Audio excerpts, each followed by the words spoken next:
हमारे साथ एसोचैम में जो लीगल विषयों को देखने वाले श्री राजेश कोचर जी हैं। सर, आपका प्रभा साक्षी पर बहुत बहुत स्वागत है। आज का सर जो बजट आया है उसको कुल मिलाकर कैसे देखते हैं आप? देखिए, मेरे ख्याल से ये बहुत ओवरऑल बैलेंस्ड बजट है। जी। इसके अंदर पब्लिक प्राइवेट पार्टनरशिप के ऊपर फोकस है, यानी कि इन्वेस्टमेंट के ऊपर। जी। इसके ऊपर कंजम्पशन के ऊपर फोकस है, जैसे इनकम टैक्स स्लैब बढ़ा दिया गया जी। तो कंज्यूमर के पास इनकम रहेगी, जी। तो उससे एक्सपेंस बढ़ेगा। तो ये एम्प्लॉयमेंट फोकस बजट है। जी। और तो मेरे ख्याल से ये एक इंजन फॉर, इससे गुड इंजन फॉर ग्रोथ। जी। This budget can be seen as a very, it will give a big boost to the growth of the Indian economy. जी। और हर बजट में ये देखा जाता है कि नौकरियां कितनी बढ़ेंगी, जो महंगाई कितनी कम होगी, क्या लोगों की सैलरियां बढ़ेंगी।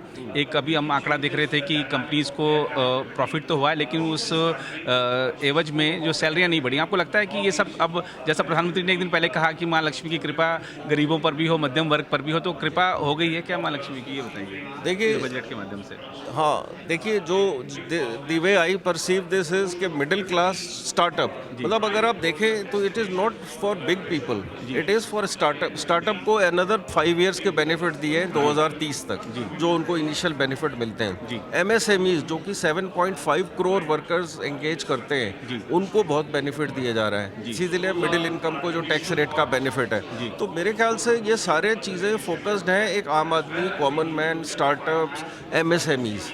तो दिस इज, एंड एमएसएमई हमारे 36% ऑफ द एक्सपोर्ट को कंट्रीब्यूट करते हैं। तो आई थिंक इस सब को अगर देखें तो बहुत ज़्यादा ग्रोथ आनी चाहिए। जी। फिर एक फोकस आया न्यूक्लियर एनर्जी के ऊपर, इनोवेशन के ऊपर। उन्होंने 20,000 करोड़ की इन्वेस्टमेंट लेआउट प्लान किया है। जी। इसी तरीके से modular reactors, small modular reactors के ऊपर फोकस है। तो आई थिंक ये सारी चीज़ें अगर हम देखें, एग्रीकल्चर, तो ओवरऑल एक बहुत बैलेंस्ड बजट लगता है। जी। और एक आम आदमी के लिए, और मेरे को लगता है एमएसएमई सेगमेंट तक के लिए, स्टार्टअप्स के लिए बहुत अच्छा।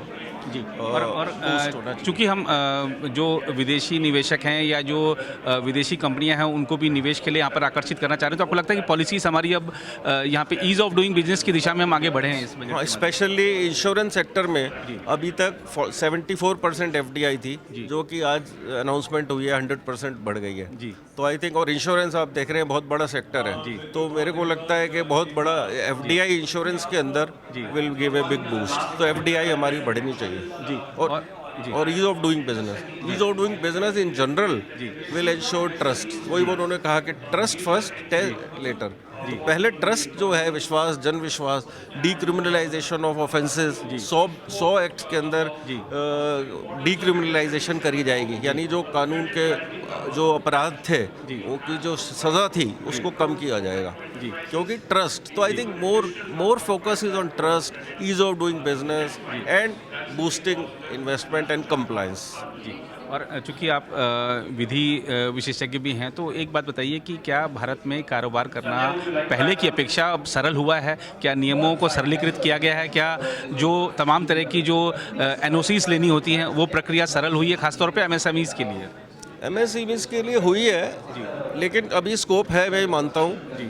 लेकिन पहले से बहुत हुई हैं सारी चीज़ें। अब आप देखेंगे सेल्फ डिक्लेरेशन के ऊपर है। पहले होता था आप सर्टिफिकेट लाओ, but now the focus is on voluntary disclosure than certification. ये एक बहुत बड़ी चीज़ है। एक बात और बोली उन्होंने कि पहले हमारा था इंडियन पेनल कोड, उसका फोकस था पेनलाइज करो। अब हमारा फोकस है भारतीय न्याय संहिता।